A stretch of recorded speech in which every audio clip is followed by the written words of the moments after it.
Depuis maintenant près de 20 ans, les autorités mondiales, coordonnées par l'OMS, ont mis en place les semaines de la vaccination pour rappeler les bienfaits pour la population en général d'avoir un programme vaccinal à jour pour se protéger eux-mêmes et leurs enfants.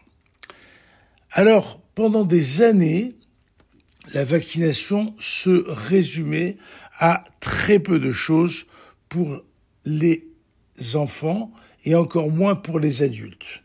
Et puis maintenant, depuis une vingtaine d'années, de très nombreux vaccins se sont venus s'ajouter au calendrier vaccinal des enfants. Pourquoi ? Pour deux raisons essentielles. La première, c'est que pour mettre en place un nouveau vaccin, il faut que non seulement ce vaccin protège contre des maladies graves, mortelles ou laissant des séquelles, mais maintenant, on a pris en compte le poids sur le système de santé de ces vaccinations.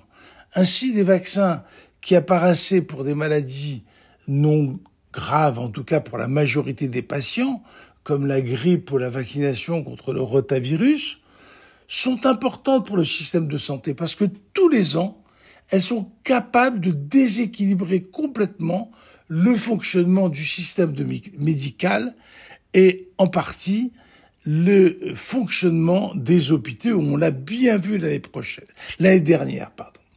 La deuxième raison, c'est que les nouvelles technologies permettent de prévenir un très grand nombre de maladies et ce, avec un minimum de risques. On l'a bien vu au moment du Covid, c'est une nouvelle technologie qui a permis de nous protéger très rapidement de ce virus qui change si rapidement. L'obstacle à ces progrès de la vaccination, c'est essentiellement l'hésitation vaccinale, et c'est sur ce sujet que je voudrais vous entretenir lors de ma prochaine chronique. Bonne matinée à tous.